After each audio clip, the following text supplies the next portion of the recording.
الحمد لله نحمده ونستعينه ونستغفره ونؤمن به ونتوكل عليه ونعوذ بالله من شرور أنفسنا ومن سيئات أعمالنا من يهده الله فلا مضل له ومن يضلله فلا هادي له ونشهد أن لا إله إلا الله وحده لا شريك له ونشهد أن سيدنا ومولانا محمدا عبده ورسوله فصلى الله عليه وسلم تسليما كثيرا كثيرا أما بعد فأعوذ بالله من الشيطان الرجيم بسم الله الرحمن الرحيم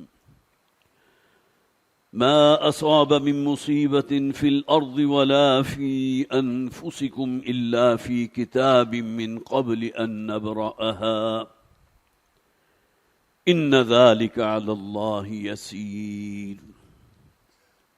لكي لا تأسوا على ما فاتكم ولا تفرحوا بما آتاكم والله لا يحب كل مختال فخور الذين يبخلون ويأمرون الناس بالبخل ومن يتول فإن الله هو الغني الحميد صدق الله العظيم رب اشرح لي صدري ويسر لي أمري واحلل عقدة من لساني يفقهوا قولي اللهم ألهمنا رشدنا وأعذنا من شرور أنفسنا آمين یا رب العالمین۔ حضرات، آپ کے علم میں ہے کہ قرآن حکیم کی بہت ہی جامع اور عظیم سورت سورہ حدید ہمارے زیر مطالعہ ہے۔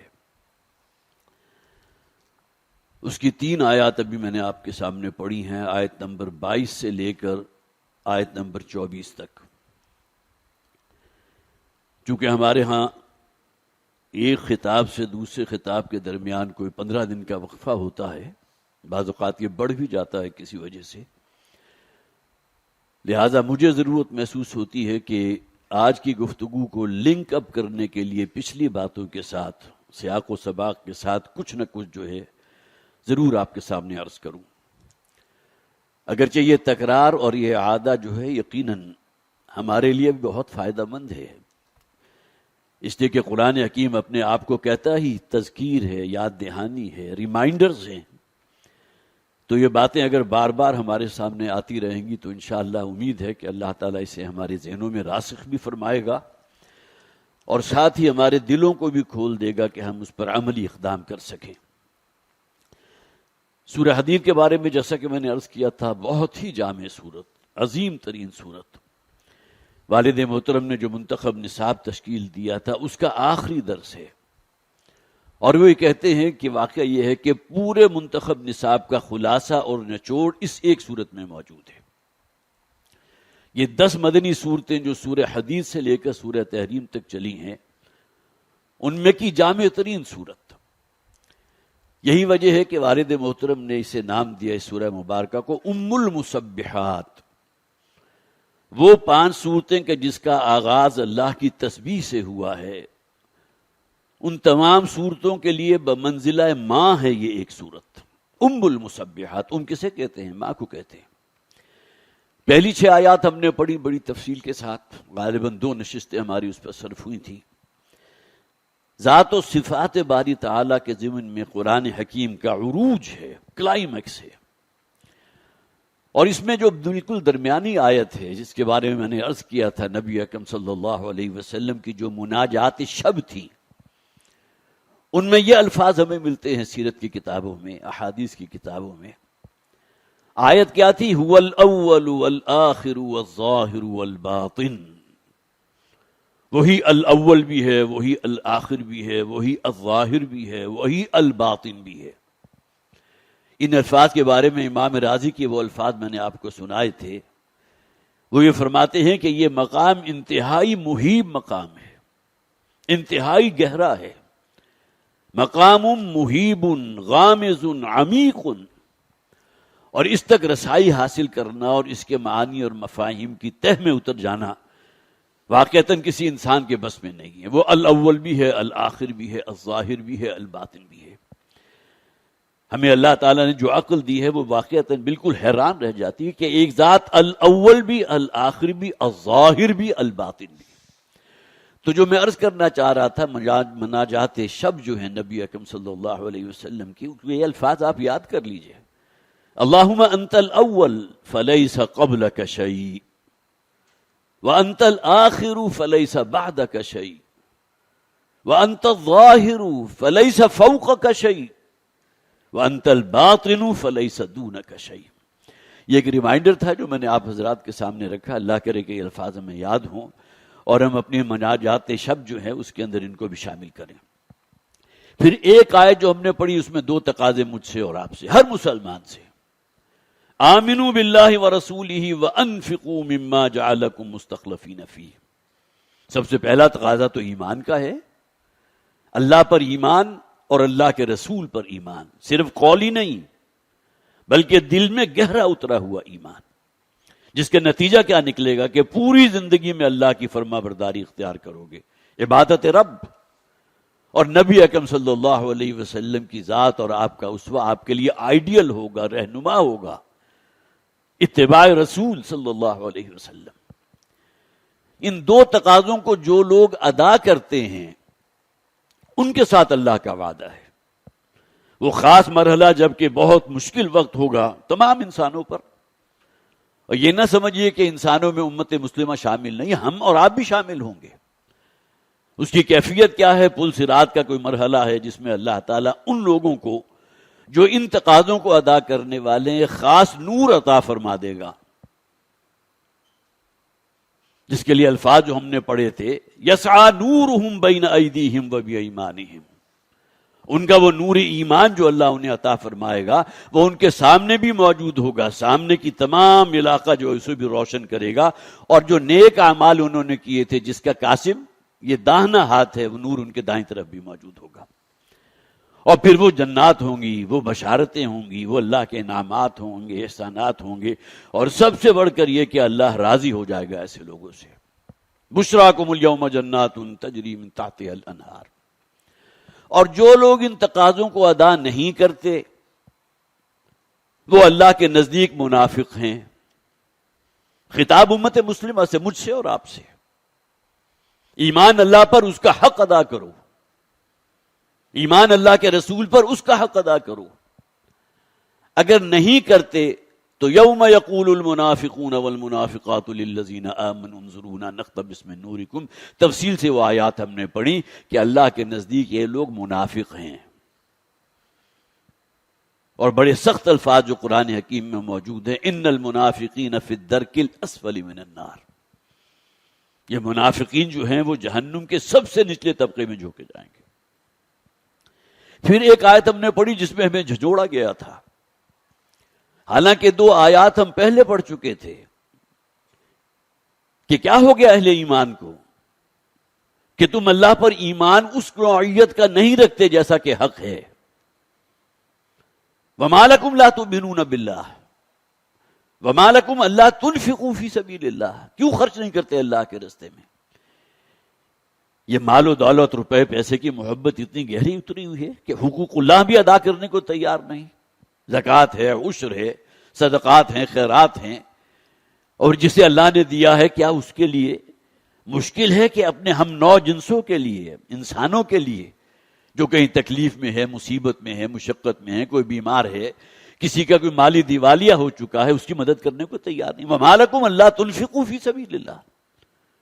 انفاق فی سبیل اللہ کے حوالے سے میں نے تفصیل سے عرض کیا تھا، یہاں مراد ہے کہ اللہ کے دین کو غالب کرنے کی عملی جد و جہد میں اپنا کردار ادا کرنے کو تیار نہیں. تو فرمایا الم یأن للذین آمنوا ان تخشع قلوبهم لذکر. کیا اب بھی وہ وقت نہیں آیا اہل ایمان کے لیے کہ ان کے دل اللہ کے سامنے جھک جائیں؟ اور پھر جیسا کہ بین السطور موجود ہے کہ انسان کی شخصیت اور کردار میں سب سے بڑی رکاوٹ یہ مال کی محبت ہے، سب سے بڑا بیریئر. لہذا آگے فرمایا گیا ان المصدقین والمصدقات واقرضوا اللہ قرضا حسنا. اگر تم محسوس کرتے ہو کہ تمہارے ایمان کی جو کھیتی ہے، جس کا محبت اصل میں انسانی قلب ہے، دل ہے، اگر وہاں ایمان کی بہار موجود نہیں نظر آ رہی تو اس صورت میں چاہیے کہ مال کی محبت کو اپنے اندر سے کھرچ کر نکالو۔ ان المصدقین، کثرت کے ساتھ صدقہ کرنے والے مرد بھی اور عورتیں بھی، جو کچھ وہ صدقہ و خیرات کریں گے اللہ تعالیٰ ان کے لیے کئی گنا اجر و ثواب ہے جس کا اللہ کی جانب سے وعدہ ہے۔ پھر حیات دنیاوی کے 5 مراحل ہم نے پڑھے۔ انما الحیات الدنیا لعب ولہو وزینۃ وتفاخر بینکم وتکاثر فی الاموال والاولاد۔ اب یہ ایک تجزیہ ہے اس پورے سورت کے مضامین کے، جس طرح باہم ایک دوسرے کے ساتھ لنک اپ ہیں۔ یہ دنیا کی زندگی جس کے تم اسیر ہو، اسی کی زیب و زینت جو ہے تمہیں اپنی طرف بڑی شدت کے ساتھ کھینچتی ہے، تو یہ دنیا کی زندگی ہے کیا؟ وَمَا الْحَيَاةُ الدُّنْيَا إِلَّا مَتَاعُ الْغُرُورِ۔ یہاں کی لذتیں، یہاں کی آسائشیں، یہاں کا عیش و آرام، یہاں کی تمام جو بھی تم حاصل کر رہے ہو، یہاں کی راحتیں سب کی سب عارضی ہیں، بالآخر یہاں سے رخصت ہونا ہے۔ اور پھر آگے فرمایا گیا وَفِي الْآخِرَةِ عَذَابٌ شَدِيدٌ وَمَغْفِرَةٌ مِّنَ اللَّهِ وَرِضْوَانٌ۔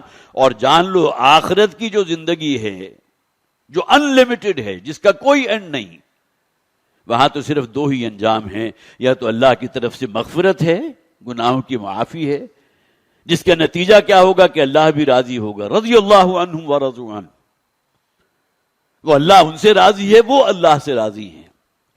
اور پھر وہ جنات اللہ تعالیٰ نے جس کا وعدہ کیا، اعدت للمتقین، یہ الفاظ بھی ہم نے پڑھے جو متقین کے لیے اللہ تعالیٰ نے تیار کر رکھی ہے۔ پھر وہ آیت ہے ما اصاب من مصیبت فی الارض ولا فی انفسکم، جو پچھلی مرتبہ ہم پڑھ رہے تھے کہ کوئی شے واقع نہیں ہوتی نہ تمہاری اپنی جانوں پر نہ اس روئے ارضی پر، الا فی کتاب من قبل ان نبرأہا، مگر یہ کہ اللہ کے علم میں پہلے سے موجود ہے، اس سے پہلے کہ وہ شے منصع ظہور میں آئے، جو شے ظاہر ہو۔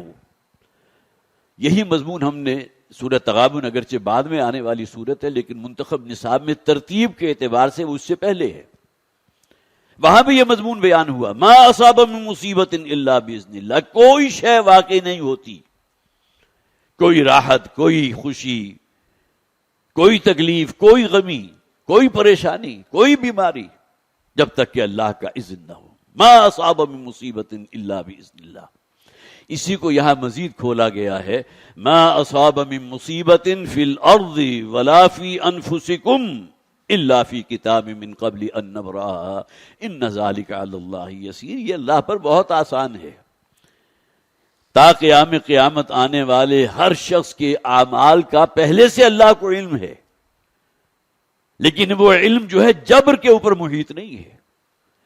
یہ نہیں ہے کہ اللہ کے علم میں ہے لہذا مجھے کوئی محنت کرنے کی کوشش کرنے کی ضرورت نہیں ہے، نیکیاں کمانے کی ضرورت نہیں ہے۔ جب اللہ کو معلوم ہے کہ مجھے جنت میں جانا ہے، جہنم میں جانا ہے، تو عمل سے فارغ ہوا مسلمان بنا کے تقدیر کا بہانہ۔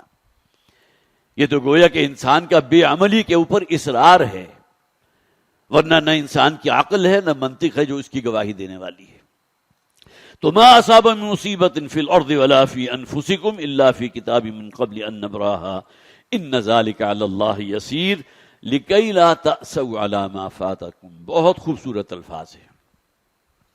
اللہ پر اگر ایمان ہے اور واقعتاً تمہارے دل میں وہ ایمان کی فصل لہلہا رہی ہے اور اپنے معاملات تم نے اللہ کے سپرد کر دیے، وَأُفَوِّضُ أَمْرِي إِلَى اللَّهِ، راضی و رضائے رب ہو، تو اس کا نتیجہ کیا نکلے گا کہ اگر کوئی شے تم سے سلب کر لی جائے، وہ نعمت جس کو تم سال ہا سال جو ہے اس سے استفادہ کرتے رہے، اللہ اگر اسے تم سے سلب کر لے تو ایمان کا تقاضا کیا ہے، اس پر کوئی افسوس نہ کرو۔ لِكَيْ لَا تَأْسَوْا عَلَى مَا فَاتَكُمْ، خاص طور پر نوٹ کیجئے یہ تاسو کے الفاظ جو ہیں وہ اسیہ یأسو کے الفاظ ہیں، جس کے معنی ہے مایوس ہو جانا، غمزدہ ہو جانا۔ اور یہ انسان کی فطرت ہے، اگر کوئی نقصان پہنچتا ہے تو ایک صدمہ وہ محسوس کرتا ہے اپنے دل میں۔ نبی اکرم صلی اللہ علیہ وسلم کے ایک فرزند ارجمند حضرت ابراہیم، جن کے بالکل آغاز عمر ہی میں جن کا انتقال ہو گیا تھا، نبی اکرم کو خبر دی گئی کہ ان پر بالکل نزع کا عالم ہے، چند سال شاید ان کی عمر تھی یا ممکن ہے چند ماہ ہو۔ نبی اکرم صلی اللہ علیہ وسلم کو اللہ تعالیٰ نے 3 بیٹے عطا کیے تھے، ان میں سے ایک یہ ہیں۔ تو حضور گھر تشریف لائے تو دیکھا کہ وہ اس وقت جو ہے وہ بالکل حالت نزع میں ہے۔ ظاہر ہے کہ کسی شخص کے اختیار میں نہیں ہوتا، اگر اس کا کوئی پیارا، اس کا باپ، اس کی بیوی عالم نزع میں، وہ کیا کر سکتا ہے؟ جس کا نقشہ کھینچا گیا ہے سورہ واقعہ کے آخر میں کہ انسان بالکل بے بس ہوتا ہے، اس کی نگاہوں کے سامنے اس کا پیارا اسے چھوڑ کر جا رہا ہے لیکن کچھ نہیں کر سکتا۔ ہاں بلایا جاتا ہے، بلا فلاں ڈاکٹر کو، فلاں اسپیشلسٹ کو، فلاں جھاڑ پھونک کرنے والے کو، چاہے پوری زندگی جھاڑ پھونک کا نام نہ لیا ہو، لیکن اس تکلیف سے، کرب سے نجات دلانے کے لیے وہاں تک انسان پہنچ جاتا ہے۔ تو نبی اکرم صلی اللہ علیہ وسلم جب پہنچے ہیں اور دیکھا کہ وہ بالکل آخری وقت ہے ان کا، تو آپ کی آنکھوں سے آنسو رواں ہو گئے۔ یہ ایک جسے آپ کہیے بشری تقاضا ہے، اللہ نے بیٹا دیا تھا، 4 بیٹیاں موجود تھیں، اور وہ اللہ تعالیٰ جو ہے واپس لے رہا ہے، تو صدمے کی کیفیت تو ہے۔ تو صحابہ کرام نے ذرا تعجب کے ساتھ نبی اکرم صلی اللہ علیہ وسلم سے سوال کیا، انت یا رسول اللہ، اللہ کے رسول، کیا آپ کی آنکھوں سے بھی آنسو رواں ہیں؟ گویا کہ اس صدمے کو آپ خود بھی محسوس کر رہے ہیں، اور ظاہر ہے جیسے کہ میں نے عرض کیا آپ کو کہ ایک بشری تقاضا ہے۔ تو نبی اکرم صلی اللہ علیہ وسلم نے فرمایا، ہاں یہ وہ رحمت ہے جو انسان کے دل میں اللہ نے ڈالی ہے۔ ایک محبت ہوتی ہے نا، کوئی نعمت اگر تم سے سلب کر لی جائے تو ظاہر ہے تمہارے اوپر صدمے کا معاملہ بھی ہوگا، کچھ غم کا معاملہ بھی ہوگا۔ کسی کا جوان فرض کیجئے اکلوتا بیٹا ہے، روڈ ایکسیڈنٹ میں اچانک اسے خبر ملے کہ وہ جو ہے اللہ کے حضور پہنچ گیا، اس کی ڈیتھ ہو گئی ہے، تو کیا کیفیت ہوگی اس بوڑھے باپ کی؟ تو حضور نے فرمایا رحمت ہے جو اللہ تعالیٰ نے انسان کے دل میں ڈالی ہے، اس کا یہ ظہور ہے۔ آنکھوں سے آنسوؤں کا رواں ہو جانا وہ ظہور ہے اس رحمت کا۔ باقی ہمارا معاملہ یہ ہونا چاہیے کہ ہم اللہ کی رضا پر راضی رہیں۔ یہ ہے اصل میں راضی برضائے رب۔ اسی کو بہت ہی خوبصورت ایک شعر ہے، اگرچہ وہ الفاظ عام طور پر اشعار کے مجھے یاد نہیں رہتے، لیکن خدا مالک خدا کا حکم تو کیسا۔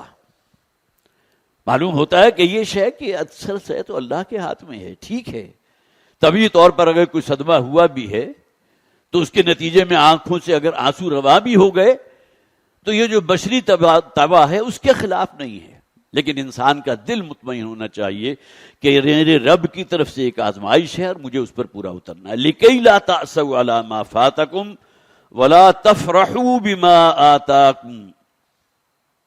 بلکہ وہ شعر میں نے یہاں نوٹ بھی کیا ہوا تھا، رضائے رب پہ راضی رہ، یہ حرف آرزو کیسا، خدا مالک خدا خالق خدا کا حکم تو کیسا۔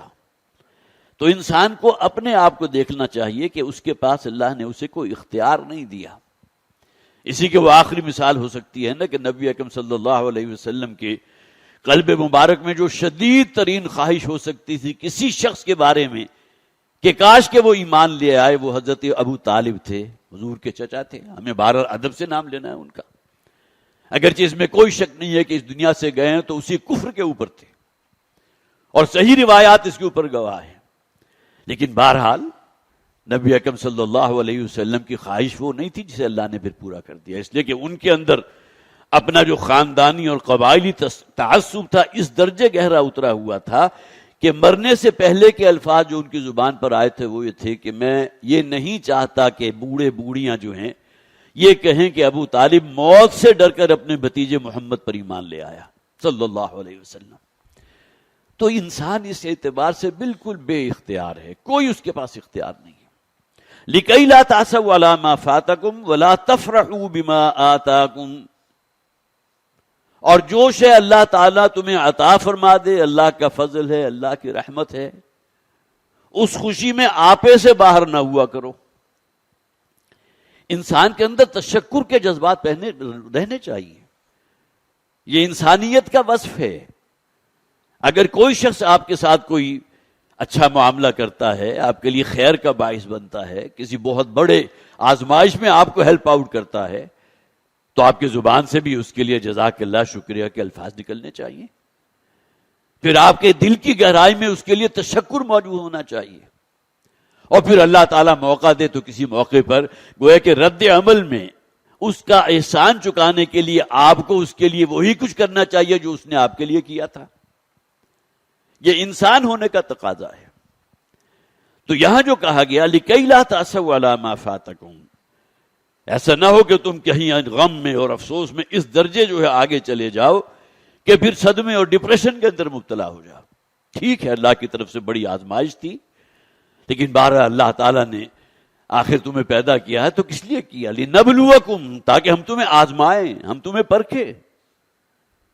وَلَا تَفْرَحُوا بِمَا آتَاكُمْ، فرح کا لفظ آتا ہے عربی زبان میں کسی شخص کا خوشی کی وجہ سے پھولے آپے سے باہر ہو جانا۔ ایک تو یہ ہے کہ آپ کو خوشی حاصل ہوئی، آپ نے اللہ کا شکر ادا کیا۔ جس شخص نے آپ کے ساتھ کوئی انعام کا معاملہ، احسان کا معاملہ کیا ہے، اس کے لیے آپ نے تشکر کے الفاظ استعمال کیے۔ لیکن یہ کہ اگر کسی نعمت کے ملنے پر، کوئی روپیہ پیسہ ہے، دولت ہے، جائیداد ہے، انسان اگر خوشی میں اپنے آپے سے باہر ہو رہا ہے تو یہ وہ شے ہے کہ جو ہمارے دین میں مطلوب نہیں ہے۔ جیسا کہ قرآن حکیم میں فرمایا گیا ان اللہ لا يحب الفرحین، اللہ تعالیٰ پسند نہیں کرتا ان لوگوں کو جو خوشی کی وجہ سے اپنے آپ سے باہر ہو جاتے ہیں، آپے سے باہر ہو جاتے ہیں۔ اس کا نتیجہ کیا نکلے گا؟ چال کے اندر ایک تمکنت پیدا ہو جائے گی، اکڑ پیدا ہو جائے گی۔ روپیہ پیسہ زیادہ ہے، مال و دولت اللہ نے خوب دیا ہے، صحت سے بھی نوازا ہے، نتیجہ کیا نکلے گا؟ ہاں اگر واقعتاً للہیت ہے اور خلوص ہے، وفاداری ہے اللہ کے ساتھ، اللہ کے رسول کے ساتھ، اللہ کے دین کے ساتھ، تو اس کے اندر تواضع پیدا ہوگی، انکساری پیدا ہوگی۔ عام طور پر محاورتاً کہا جاتا ہے نا، جب کسی درخت پر پھل آتا ہے تو اس کی شاخیں جھک جایا کرتی ہیں۔ انسان کی شخصیت کے برگ و بار جو ہیں یہ تواضع ہے، یہ انکساری ہے، یہ گھمنڈ اور تکبر نہیں ہے۔ لِكَيْ لَا تَأْسَوْا عَلَىٰ مَا فَاتَكُمْ وَلَا تَفْرَحُوا بِمَا آتَاكُمْ۔ اور ذرا سوچئے غزوہ احد کے موقع پر نبی اکرم صلی اللہ علیہ وسلم کے کتنے قریب ترین کے ساتھی تھے جن کا شہادت ہو گئی۔ حضرت حمزہ رضی اللہ تعالی عنہ، حضرت مصعب بن عمیر رضی اللہ تعالی عنہ، جنہیں نبی اکرم صلی اللہ علیہ وسلم نے بیعت عقبہ ثانیہ کے موقع پر مکہ سے روانہ کیا تھا مدینہ کی طرف، جا کر مدینہ والوں کو قرآن پڑھاؤ۔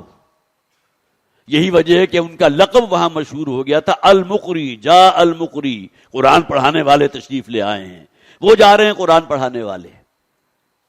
لوگوں میں سے بہت سے ایسے ہوں گے جنہیں ان کا نام معلوم نہیں، المقری، قرآن کو پڑھنے والا، قرآن پڑھانے والا۔ ان کا بے گور و کفن لاشا حضور کی نگاہوں کے سامنے ہے۔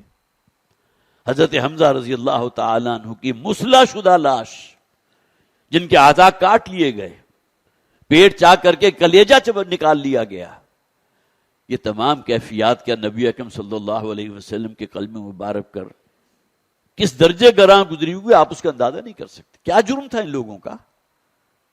صرف اس کے کہ میرا دست و بازو تھے، اس دین کو آگے پھیلانے کی جو عملی جد و جہد ہے اس میں اپنی جانوں کا نذرانہ پیش کیا۔ یہی وجہ ہے کہ اسی شدت غم میں نبی اکرم صلی اللہ علیہ وسلم کی زبان سے وہ الفاظ نکلے تھے، اما حمزۃ بول فلا بواکی لہو، ہائے آج حمزہ کے لیے کہ رونے والی بھی موجود نہیں۔ مہاجر تھے، مکہ کے رہنے والے، مدینہ آ گئے، یہاں کتنے لوگ ہوں گے جن کے ساتھ کوئی اجزاء و اقارب کا معاملہ ہو، لیکن یہ کہ اور جب صحابہ جو وہیں کے مدینہ کے رہنے والے تھے، جب ان کے جسد خاکی گھروں پر پہنچے ہیں تو گھروں میں کوہرام مچ گیا، لیکن حضرت حمزہ کو رونے والا تو کوئی نہیں تھا۔ جو قلب مبارک پر گزری ہوگی آپ اس کا اندازہ کیجئے۔ لیکن بہرحال اس راہ میں جو سب پر گزرتی ہے سو گزری۔ نبی اکرم صلی اللہ علیہ وسلم نے اس دعوت دین اور اس کے بعد اس دین کو غالب کرنے کی عملی جد و جہد میں جو خود قربانیاں دیں اور آپ کے دست و بازو جو بنے تھے ان کی جانوں کا نذرانہ آپ نے اپنی نگاہوں کے سامنے دیکھا، تو لیکن یہ کہ اصل شے کیا ہے؟ الا فی کتاب من قبل ان لکی لا تأسوا علی ما فاتکم ولا تفرحوا بما آتاکم واللہ لا یحب کل مختال فخور۔ اور اللہ تعالیٰ تو پسند نہیں کرتا ان لوگوں کو کہ جو اکڑ سے چلنے والے ہیں۔ مختال اصل میں خیل سے نکلا ہے۔ خیل کسے کہتے ہیں؟ گھوڑے کو کہتے ہیں۔ اور گھوڑا اگر بڑا اعلیٰ نسل کا ہو تو اس کی چال کے اندر ایک تمکنت ہوتی ہے، ذرا پیر مار مار کے، جسے دل کی چال کہتے ہیں، اس طرح کی چال چلتا ہے. گویا کہ وہی احساس تفاخر اس کے اندر بھی موجود ہے کہ اس کی چال کے اندر وہ نمایاں ہو رہا ہے. تو جو شخص اس چال کو اختیار کرنے والا ہو، وہ گھوڑے کی چال کے جو بڑے فخر سے یا بڑے تمکنت سے پیر مار مار کر زمین پر چلتا ہے، اسے مختال کہتے ہیں، اور اس طرز عمل کو اختیال کہتے ہیں. تو ان اللہ لا يحب كل مختال فخور، اللہ تعالیٰ قطعاً پسند نہیں کرتا ان لوگوں کو جو اکڑ کی چار چلنے والے ہیں، اترانے والے ہیں، جن کے اندر گھمنڈ ہے، غرور ہے، تکبر ہے، صرف اس بنیاد پر کہ روپیہ پیسہ ان کے پاس بہت ہے، جائیداد بہت ہے. المیہ یہ ہے کہ آج ہمارے لیے عزت اور فخر کی بات روپیہ پیسہ بن گئی. عزت اس شخص کی ہے جو دولت مند ہے، جس کے پاس جائیداد ہے، جس کا ایک سٹیٹس ہے مالی اعتبار سے. عزت عام طور پر اس کے لیے ہے، جبکہ ان اکرمکم عند اللہ اتقاکم، قرآن حکیم میں کہا گیا کہ اللہ کے نزدیک تو عزت دار وہ شخص ہے جس کے دل میں خوف خدا موجود ہو، پھونک پھونک کر قدم رکھنے والا ہو. یہ کبر، غرور، گھمنڈ اس سے کوسوں دور. ان اللہ لا يحب كل مختال فخور، اللہ تعالیٰ تو پسند نہیں کرتا ہر اس شخص کو جو اترانے والا ہو، گھمنڈ اور تکبر کرنے والا، اور فخور جو فخر جتانے والا ہو. یہ فخر ہوتا ہے انسان کے حسب نسب پر بھی، میں فلاں خاندان سے ہوں، فلاں خان وادے سے ہوں. یہ فخر بعض اوقات انسان کو اپنے علم کی بنیاد پر ہو جاتا ہے، خواہ وہ علم قرآنی علم کیوں نہ ہو، کہ مجھ سے بڑھ کر عالم کوئی نہیں، میں تو جس مسجد میں جاتا ہوں تمام کو مسحور کر دیتا ہوں. بعض اوقات انسان کو یہ فخر جو ہے اپنی جسمانی صحت پر ہو جاتا ہے، روپیہ پیسہ ہے، مال و دولت ہے، حسب نسب ہے، اور یہی ذہانت اور فطانت ہے جو انسان کے اندر وہ خناس پیدا کرتی ہے کہ میں بہت اونچا ہوں. یہ فخر ہے. تو فخور اس شخص کو کہیں گے جو فخر جتانے والا ہو. نوٹ کیجئے کہ یہ الفاظ ہم پہلے بھی پڑھ چکے اس آیت میں جس میں وہ 5 ادوار بیان کیے گئے تھے. وَتَفَاخُرٌ بَيْنَكُمْ وَتَكَاثُرٌ فِي الْأَمْوَالِ وَالْأَوْلَادِ، باہم ایک دوسرے پر فخر جتلانا، اپنے خاندان کی بنیاد پر، قبیلے کی بنیاد پر، حسب نسب کی بنیاد پر، مال و دولت کی بنیاد پر، امارت کی بنیاد پر، علمیت کی بنیاد پر. یہ تفاخر اس موقع پر بھی بیان کیا گیا. یہ بھی ایک دور ہوتا ہے جو انسان کے اوپر آتا ہے. لہو بھی ہے، لعب بھی ہے، پھر تفاخر بینکم بھی ہے، پھر زینت بھی ہے، اور اس کے بعد آخر میں جو ہے بس روپیہ پیسہ، حرص، طمع، لالچ، جو کچھ ہو جائے بس روپیہ پیسہ اور مال و دولت میں اضافہ ہونا چاہیے. الہاکم التکاثر حتی زرتم المقابر، یہ کثرت کی طلب نے تمہیں غافل کر دیا اپنی موت سے بھی، آخرت سے بھی، اپنی قبر سے بھی، یہاں تک کہ تمہیں تمہارے قبروں میں جو ہے وہ دفنا دیا گیا. الذین یبخلون ویأمرون الناس بالبخل، وہ لوگ کہ جو فخر جتانے والے ہوتے ہیں، تکبر کرنے والے، گھمنڈ اترانے والے، ان کے آگے بیان کیا جا رہا ہے یہ وہ لوگ ہیں کہ جو یبخلون، جو بخل سے کام لیتے ہیں. بخل اسی شخص میں موجود ہوگا نا جس کے پاس روپیہ پیسہ، مال و دولت ہے. جس کے پاس یہ چیزیں نہیں ہیں، اللہ تعالیٰ نے جسے اس روپے پیسے، مال و دولت کی نعمت سے محروم رکھا، وہ کیا بخل کرے گا؟ اسے تو اپنے 2 وقت کی روٹی کے لیے جو ہے، جسے آپ کہیے گا کہ کمر توڑ دینے والی محنت اور مشقت کرنی پڑتی ہے. لیکن جن کے پاس فاضل سرمایہ ہے، جن کے پاس روپیہ پیسہ ہے، اس کی فراوانی ہے، بخل وہ لوگ کرتے ہیں جن کی آئندہ 10 نسلوں کے لیے موجود ہے، لیکن کسی کو تکلیف میں دے کر ان کا ہاتھ اپنی پاکٹ کی طرف، اپنی جیب کی طرف نہیں بڑھتا. الذین یبخلون ویأمرون الناس بالبخل، سورہ بنی اسرائیل میں فرمایا گیا، بہت ہی خوبصورت انداز ہے، لا تجعل یدک مغلولۃ الی عنقک، دیکھو اپنے ہاتھوں کو اپنی گردن کے گرد باندھ کر نہ رکھو. ہاتھ فری ہوگا تو آپ کی جیب تک جائے گا اور آپ کسی کی مدد کر سکیں گے نا، کچھ صدقہ و خیرات کر سکیں گے. تو بہت ہی عمدہ مثال دی گئی، اس شخص کی مانند نہ بنو کہ جس نے اپنے دونوں ہاتھوں کو اپنے گردن کے ساتھ جو ہے وہ باندھ کر رکھا ہوا ہے. وَلَا تَجْعَلْ يَدَكَ مَغْلُولَةً إِلَىٰ عُنُقِكَ، اور اس کا بالکل کنٹراسٹ بھی ہو سکتا ہے ولا تبسطها كل البسط. ایک دوسری کیفیت یہ بھی ہو سکتی ہے کہ کہیں جذبات کا ریلا ایسا آیا کہ جو کچھ دیا وہ سب کا سب جو ہے وہ صدقہ و خیرات کر دیا. اس کا نتیجہ کیا نکلے گا کہ تمہاری بیوی کا، تمہاری اولاد کا جو حق تھا تمہارے مال و دولت میں، تم نے انہیں اس سے محروم کر دیا. اور کیا عجب کہ اس کے بعد تم اس حالت کو پہنچ جاؤ کہ تم اپنا دستے زوال دوسروں کے سامنے دراز کرنے لگو.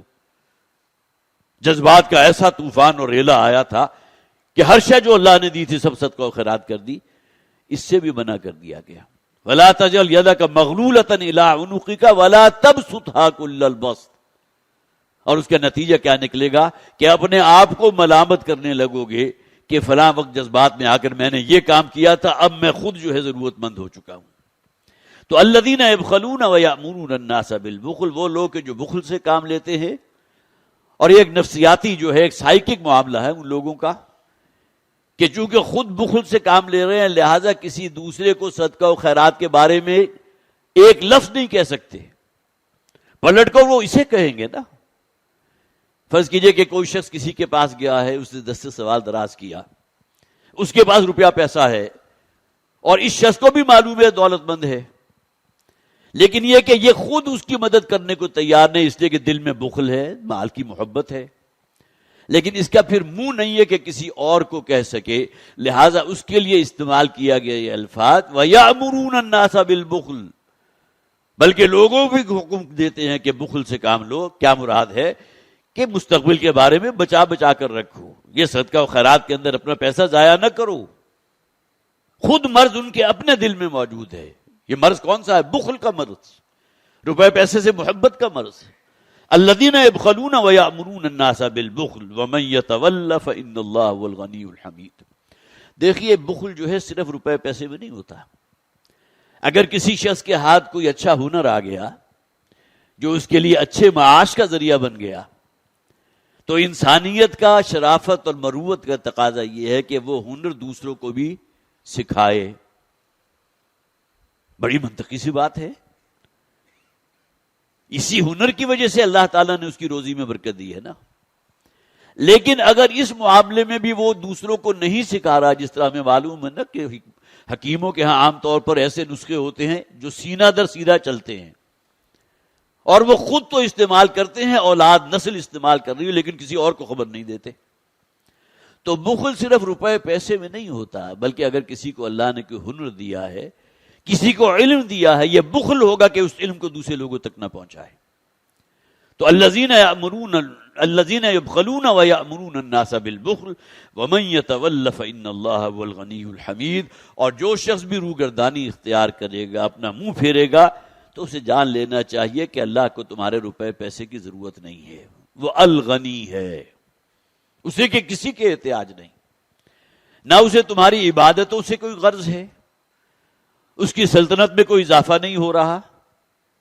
جیسا کہ نبی اکرم صلی اللہ علیہ وسلم نے ایک موقع پر فرمایا تھا نا، اگر تمام انسان مل کر، تمہارے پہلے بھی تمہارے بعد آنے والے بھی، تمام جنات بھی، سب جو ہے اللہ کے انتہائی مطیع فرمان بن جائیں، تب بھی اللہ کی مملکت میں، اللہ کے راج میں کوئی اضافہ نہیں ہوگا.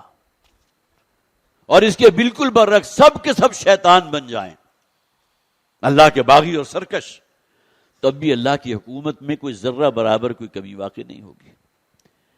یہ اصل میں شان غنی ہے اللہ کی. یہی وجہ ہے کہ نبی اکرم اللہ تعالیٰ کے جو نام ہیں ان کے اندر ایک نام الغنی بھی ہے، اور بڑے پیارے الفاظ ہیں. یہ بھی مناجات شب ہیں نبی اکرم صلی اللہ علیہ وسلم کی. اللہم انت الغنی ونحن الفقراء الیک. ہماری زبان پر یہ ہونا چاہیے اور دل سے اعتراف کرنا چاہیے کہ الغنی صرف اللہ کی ذات ہے. اپنی چھوٹی سی احتیاج کے لیے کسی کے سامنے اپنی عزت کا دھیلا نہ کرو، اس کے خزانے میں کوئی کمی نہیں. اللہم انت الغنی وَنَحْنُ الْفُقَرَاءُ إِلَيْكَ. اور اے پروردگار ہم ہیں تیرے سامنے دستے زوال دراز کرنے والے، ہم فقیر ہیں. اللہم انت القوی وَنَحْنُ الضُّعَفَاءُ إِلَيْكَ. اے پروردگار تو القوی ہے، تجھ سے بڑھ کر طاقت کسی کے پاس نہیں، ہم ضعیف ہیں. تو وَمَن يَتَوَلَّ فَإِنَّ اللَّهَ هُوَ الْغَنِيُّ الْحَمِيدُ. جو شخص بھی روگردانی اختیار کرے گا تو اسے جان لینا چاہیے کہ اللہ تعالیٰ الغنی ہے، اسے کسی کے احتیاج نہیں ہے، اور الحمید ہے، یہ پوری کائنات اس کی حمد و ثنا کر رہی ہے۔ بارک اللہ لی ولکم فی القرآن العظیم ونفعنی وإیاکم بالآیات والذکر الحکیم۔ اللہ تعالی ہمیں قرآن حکیم کو سمجھنے کی، اس پر عمل کرنے کی، اور اس کے پیغام کو ہمارے دلوں میں اتارنے کی اللہ تعالی ہمیں توفیق عطا فرمائے۔ اب یہ پریس ریلیز میں آپ کو پڑھ کے سنا دیتا ہوں۔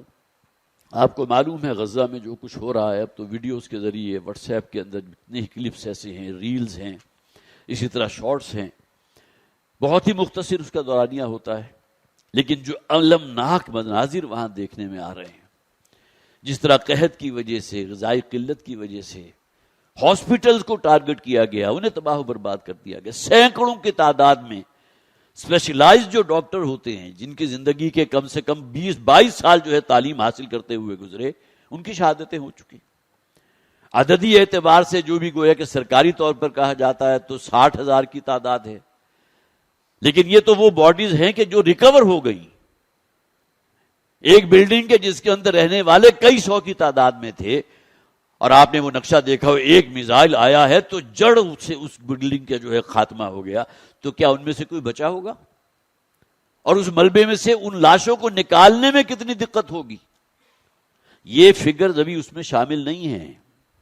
ریکورڈ باڈیز ہیں کہ جس کو کہا جا رہا ہے بین الاقوامی طور پر کہ وہ 60,000 کی تعداد میں ہو چکی، جو واقعتاً جو درندگی اور جو بہیمیت ہو رہی ہے وہاں، پشت پناہی حاصل ہے امریکہ بہادر کو، سب سے بڑا شیطان، اور آگے جو ہاتھ استعمال ہو رہے ہیں وہ اسرائیل کے ہو رہے ہیں۔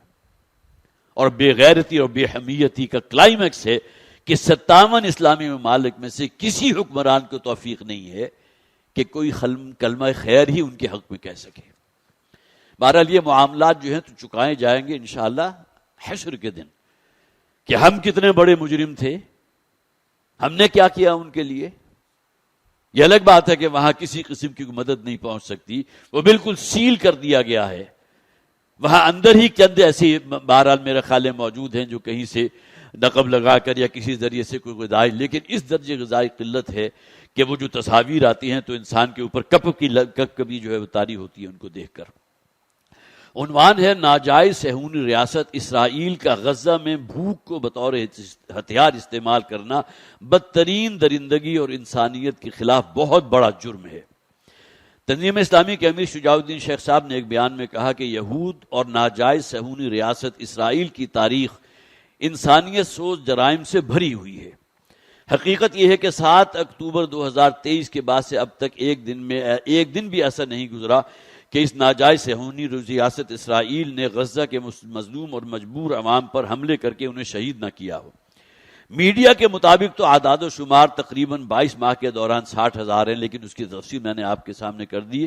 یہ تو وہ ہیں کہ جنہیں ریکور کر لیا گیا، اور لاکھوں کی تعداد میں وہ ہیں کہ جو شدید زخمی ہیں، اور غزہ کو ملبے کا ڈھیر بنا دیا گیا۔ اب بھوک اور قحط کو غزہ کے مسلمانوں کے خلاف ہتھیار کے طور پر استعمال کیا جا رہا ہے، جس پر بعض مغربی ممالک جو خالصتاً سیکولر ہیں، کوئی مذہب ان کا نہیں ہے، وہ بھی چیخ اٹھے ہیں۔ یہ بہیمیت اور درندگی جو ہو رہی ہے کہ ان کے اوپر گویا کہ اب خوراک اور پانی کو ہی بند کر دیا جائے تاکہ یہ کہ انہیں بم برسانے کی جو ہے وہ بھی ضرورت پیش نہ آئے۔ بین الاقوامی اداروں کے اپنی رپورٹس کے مطابق تاریخ کا پہلا واقعہ ہے کہ کوئی خطہ زخمیوں اور مریضوں کے لیے 100% خون درآمد کرنے پر مجبور ہو گیا۔ درآمد بھی تو اس صورت میں کر سکیں گے کہ نا جبکہ سرحد کھلی ہوئی ہو اور رسل و سائل کے کوئی نہ کوئی ذرائع اور مواقع موجود ہوں، لیکن نتیجہ کیا نکل رہا ہے؟ ظاہر ہے کہ ہاسپٹل میں پڑے ہوئے زخمی پرسان حال نہیں ہے، آکسیجن نہیں ہے، بجلی ہی موجود نہیں، تو کس قسم کا وہاں کوئی کام ہو سکتا ہے؟ جس کے باعث غزہ کی پوری آبادی 3 دن میں ایک وقت کا کھانا میسر ہوتا ہے۔ اپنے اوپر ذرا طاری کیجئے، 3 دن، اور کتنی اموات جو ہیں وہ غذائی قحط کی وجہ سے ہو چکے۔ نسل کشی کی اس بدترین صورتحال میں شرح پیدائش 50% کم ہو گئی۔ چند ٹرکس کو امدادی سامان لے کر غزہ میں داخل ہونے کی اجازت دی جاتی ہے، اور ان میں بھی جان لیوا کیمیکل بھرا ہوا آٹا دیا جاتا ہے تاکہ جو باقی رہ گئے ہیں وہ زہریلا آٹا کھانے کے اس سے وہ بھی ہلاک ہو جائیں۔ اور جب غزہ کے مظلوم مسلمان قطار بنا کر اس زہری غذا کو حاصل کرنے کے لیے اکٹھے ہوتے ہیں تو اسرائیلی فوج ان پر گولیوں کی بوچھاڑ کر دیتی ہے، جس سے روزانہ کی بنیاد پر کئی درجن افراد کو شہید کر دیا جاتا ہے۔ امیر تنظیم اسلامی نے کہا کہ مسلم ممالک اس انسانیت سوز نسل کشی کے مرتکب ناجائز صہیونی ریاست اسرائیل سے ابراہیم اکارڈ کے ذریعے تعلقات استوار کرنے کی کس منہ سے بات کر رہی ہے، جس نے مسلمانوں کے اوپر عرصہ حیات تنگ کر رکھا ہے اور ان کے ساتھ دوستی کرنا چاہتے ہیں، انہیں تسلیم کرنا چاہتے ہیں، ان کی طرف جو ہے وہ دوستی کا ہاتھ بڑھانا چاہتے ہیں، اور یہ عرب ممالک جو ہے اس کے لیے تیار ہے تقریباً۔ روز قیامت ان سے ان مسلمان بھائیوں کی نسل کشی میں ظالم کی مدد کرنے کے اعتبار سے ضرور سوال کیا جائے گا۔ اب بھی اگر مسلم ممالک اپنا قبلہ درست نہیں کرتے اور ناجائز صہیونی ریاست اسرائیل کے ظلم سے مسجد اقصیٰ کی حرمت کے تحفظ کے لیے اقدامات نہیں کرتے تو دنیا کی مزید رسوائی انہیں گھیر لے گی۔ اللہ تعالیٰ مسلمان حکمرانوں اور مقتدر حلقوں کو غیرت دینی اور جرأت ایمانی عطا فرمائے۔